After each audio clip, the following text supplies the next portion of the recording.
It's that time of month again where we're going to take a look at distressed condo listings for sale across the Toronto and GTA condo market. That's right. I'm going to go through a couple of condos for sale in the last month at the time of recording of this video that have been distressed / motivated sale according to the listings themselves, and really use this video as an opportunity when I discuss these listings to talk more about the building quality, the area, what buyers should know about the market right now, why they're distressed, and what it says about the market. So this is not just a clickbait video to get you guys to come to my channel. It is that, but it's also a way to inform you as well with regards to everything with regards to building quality, to area analysis, and everything else in between. So before we get into it though, if you're new to the channel, welcome. My name is Sam, a Toronto and GTA real estate agent who actively works across the Toronto and GTA real estate market. On this channel, you can expect these types of videos, condo reviews, area analysis, buyer advice, seller advice, market reports,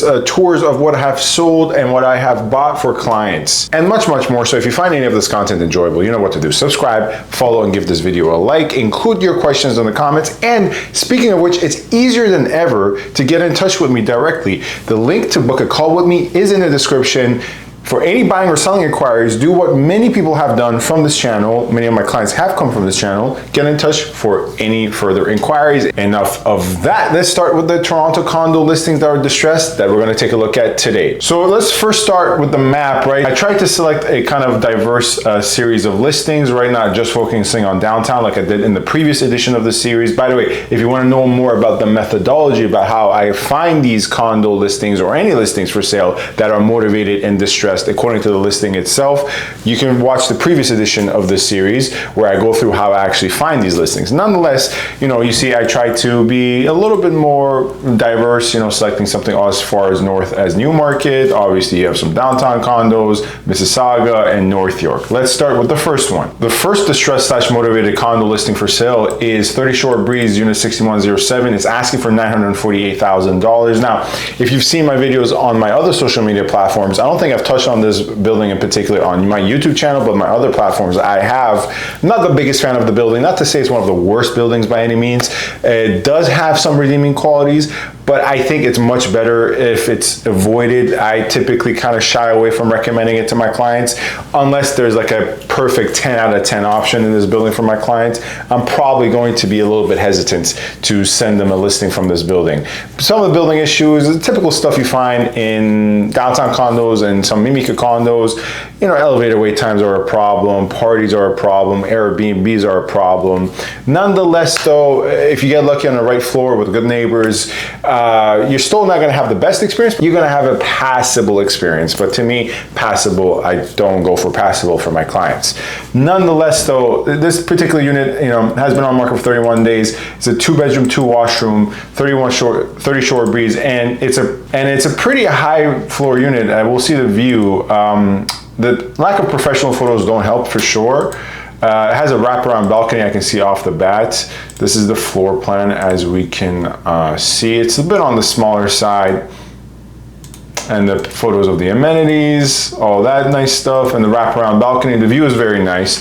In fact, this view is reminiscent of a unit I sold in 70 Annie Craig, which was even better than this. I sold that unit for $1.5 million. If you want to check it out, it is on YouTube. You can check it out here or wherever I point, but the thumbnail will probably come up there where your money can buy for $1.5 million. Penthouse unit with a similar type of view. This definitely is motivated, I would probably have to say, but due to building quality for a slight bit and obviously market conditions, in a hotter market, this would have moved already, trust me, because even the floor plan is nothing to get excited about. The view is definitely a wow factor, and wow factors help move units. The next listing, we're gonna go even further west than Etobicoke, than Mimiko. We're gonna go to Mississauga. We have 223 Web Unit 201 asking for $690,000. Yet another distressed Toronto condo listing for sale. 2+1 in this case, 2 bedrooms, or rather 2 washrooms, as you guys can see here. And the square footage is 1,000 to 1,200. Now, I know this building a little bit better than other buildings in Mississauga, namely because I actually had a listing appointment in this building. And I did, quite a bit of research for it. I would venture to say that this is probably closer to 1,100 square feet.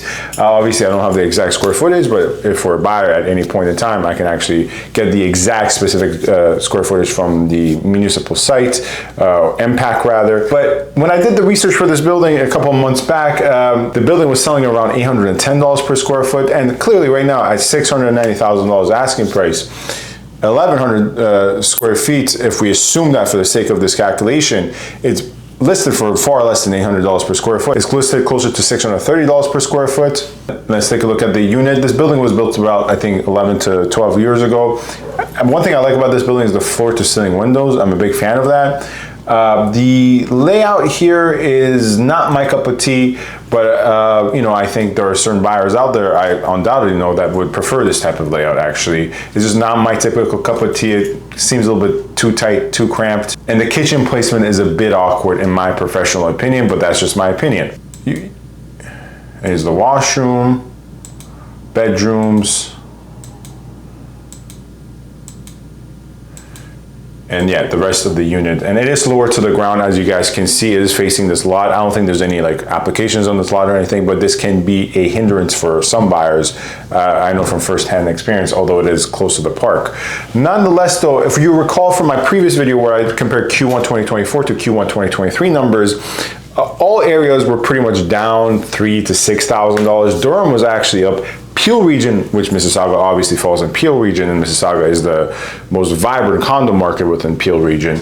Peel region was actually up $1,000. To me, an average sold price Q1 to Q1, or whatever quarter to quarter you're looking at, when the average sold price difference is $1,000, to me that's pretty much the same, right? If like 2 to 3 transactions went a different way, the average sold price could have been $1,000 less. So this is to say that Peel has been kind of on par Q1 to Q1. Obviously the Q1 stats I covered in my most recent video does not cover April and May.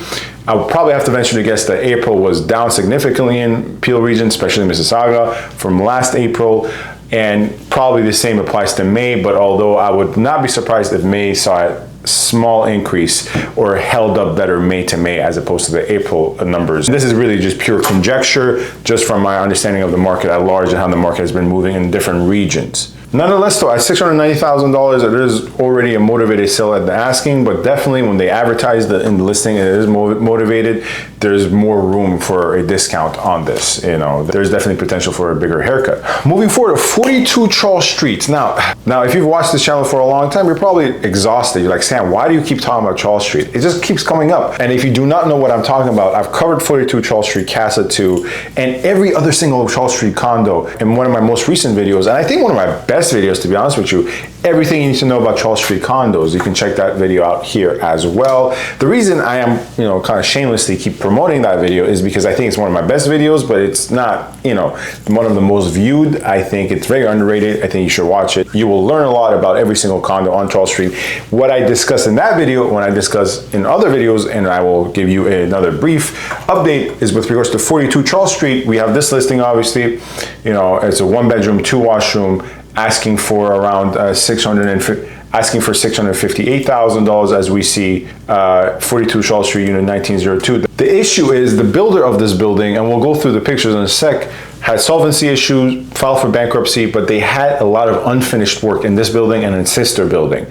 And that was a problem. Who's going to finish that work? Who's going to pay for it? What is it even going to look like, right? Due to the tension, special assessments, all that jazz, the status certificate, had some minor red flags. Although this building is still surprisingly selling well, despite the special assessment potential and problems. And just to be very transparent, the last time I looked at the status certificate was last year. It could have been resolved by now, right? Nonetheless, though, another issue this building has, and you will see in my Charles Street condo building video, I think it's a mid to lower tier Charles Street condo. I think you can do much better. Nonetheless, you see it's so dark, and this is because there's a brand new building coming right across it that's going to cover, it's going to obstruct the view of this, and it's already obvious from this. There's a reason in the pictures I think the curtains are down, because it will show just the brand new Charles Street condo that's coming. And this is southeastern exposure, by the way. Once again, the lack of professional photos don't help. It's a very, very small unit. And voila, here we go. This is the building, this is the balcony of this unit, and this is the building that's just going up right now. So the obstructed nature of the view does not help at all, in combination with the fact that it is overpriced in my professional opinion. And, you know, there is some concerns with regards to who has to finish that work, because if you're gonna have to finish that work, you're gonna get that tab and you have to pay for it. Moving forward, the next motivated / distressed listing for sale we're gonna cover within the Toronto condo market is 270 Dufferin, and this is new. This is actually a brand new building. I visited this building for the first time. I was actually decently impressed. I'm not a fan of the builder, but I think this is actually one of the builder's best works so far. Some of the units leave a lot to be desired, but nonetheless, this unit, 270 Dufferin, unit 1004, asking for $759,000, as you guys can see, only 580 square feet. I mean, this is a ridiculous per square foot asking price.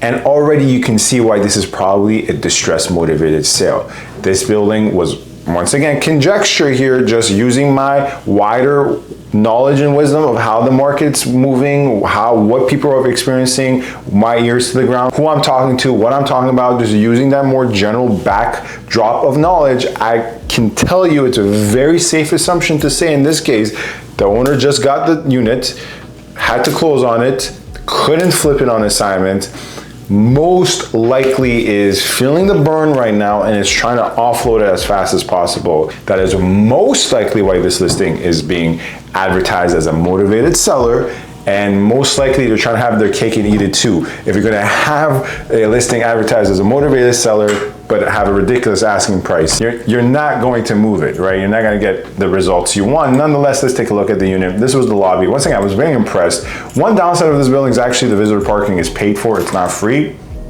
And the unit is pretty decent, you know, already just from the first picture. The units I've seen in this building were kind of really obstructed once again.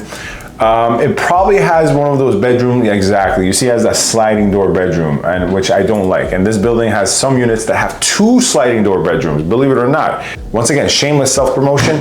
You can see me talk about that in this TikTok. I was really surprised at the layout of this 2-bedroom. Look, the first bedroom has this sliding door, which is very common for new building nowadays, but at least you can argue it's in the living area exposed to the windows. The second bedroom also has a sliding door, and to me this is something I have not seen before. A transparent sliding door for the second bedroom. I mean, this is not even exposed to any direct sun. Anyways, you're back. Let's continue. Yeah, we see that it's pretty decent. It has, you know, gets quite a bit of sun. It's just simply overpriced. It's just simply overpriced. But you know, on a positive note, was pretty impressed for the first time when I saw it. Was not a fan of the builder, didn't have high expectations. Moving forward to the next Toronto condo that is a distressed listing for sale, we have 29 Singer Court, unit 2808. It is asking for $588,000, 1+1 with 1 washroom, around 575 square feet, plus 107 square feet in balcony space. Been on the market for only 11 days. I would have to probably say the asking price, knowing the market well, and I'll get to my opinion on the building in a sec. I would probably have to say the asking price is reasonable right now. Not to say there's not more room to go down. Undoubtedly, once again, there is more room to go down. If I had a buyer who loved this unit and said, Sam, I literally want to put an offer for $588 right now, I'll sign it, I would tell them, no, I'm not going to do that because let's try to get a bit of a discount. Nonetheless, let's take a look at the unit quickly and then I'll give you my opinion. I mean, this is a pretty standard layout for the Singer Court and McMahon Drive buildings. If you're not familiar, Singer Court, McMahon Drive, you know how Concord has their master plan community in downtown, the City Place. Well, they have their King's Landing master plan community right at Shepherd and Leslie, you know, in North York. 8 to 10 towers there, and this is one of those 8 to 10 towers. The Singer Courts, the McMahon Drives, the Esther Shriner buildings, I believe. So the thing about this building is this is pretty standard 1+1 layout. And you see that there's a washer in the kitchen. This is actually a 2-in-1 unit, a washer and dryer unit, standard across the building. This is how the builder Concord delivered the units to the purchasers, current owners.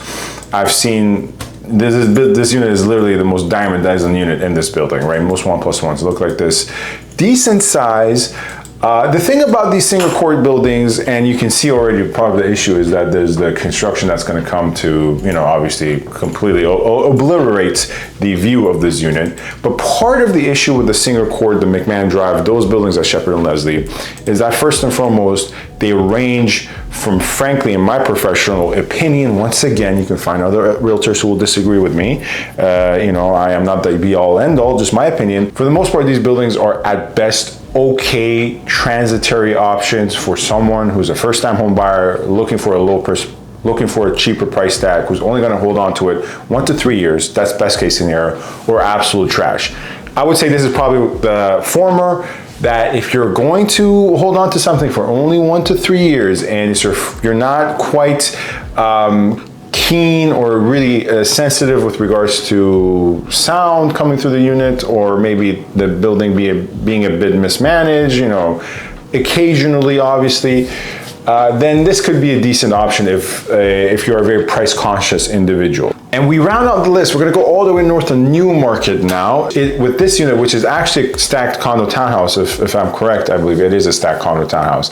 Now, the reason I include this in the list is because first and foremost, when we go through the pictures, we just see marketing material. I don't think there's an end product. We see the floor plans, right? Stacked condo townhouse. This is most likely, I would probably have to say, the lower unit. Yes, I think this is the lower unit. And it's in Newmarket. The area it's in is actually pretty decent, it's very suburb-like, pretty good area. And this is an assignment sale. And for 1 bed, 1 wash, they're asking for $600,000, right? Around 573 square feet and 1 parking drive. Before I get into why the fact that this is a distressed Toronto condo listing for sale and how it's related to the fact that it's an assignment, let me make one thing clear. In my opinion, stacked townhouses are one of the worst purchases you can make if it's the lower unit. Now, that's across all stacked condo townhouses, nothing having to do with this particular listing, not personal. I have made a video where I said why I think stacked townhomes are one of the worst properties, because pretty much, especially if you're on the lower floor, the underground or lower unit, you're pretty much in a condo, but you don't have a view. You're actually below ground in some cases. And the people above you, the people to the right of you, to the people to the left of you, they're not separated by concrete like a condo. They're actually separated by wood in most cases, right? Most cases is wood framing. That's right. Stacked townhouses, for the most part, there are exceptions, use wood framing, not concrete. So you're essentially buying a worse condo with a worse view below ground for a higher price typically, because the name has a town in it, and you're gonna get a worse experience, especially if you're once again on the lower floor, to the left of you, to the right of you, above you, all separated by just wood framing. Now, how this is connected to the fact that it's an assignment sale simply has to do with the fact that in today's market, people are having a hard time assigning because they can't close, because the market's not where they want it to be. It doesn't make sense dollars and cents wise. They can't close with the higher rates. They probably purchased this, 2 to 3 years ago when rates were much lower. They didn't think they would have to close with such high rates. And what does that equal? That equals a flood of inventory with regards to assignments, making the situation even worse.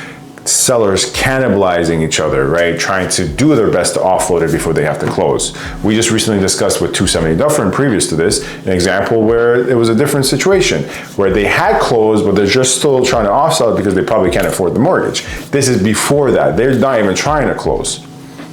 And that's why it's probably advertised as a motivated sale. Anyways, that is it for today's video. I hope this video was informative. I hope it taught you about where we're at in the market, how different property types, how they're operating within the market, and what they say about the market at large, and building qualities, area analysis, and all of that jazz. If you enjoyed this video, you know what to do. Subscribe. Give it a thumbs up, support this channel. I put a lot of research, knowledge into these videos. Furthermore, for any buying or selling inquiries, I'm here. My link is in the description box. Give me a call, let's chat, let's see how I can help you. As always, this is Sam from SaberiSixRealEstate, Remax Realtron Realty Inc. Thank you very much for watching. Stay safe and stay tuned.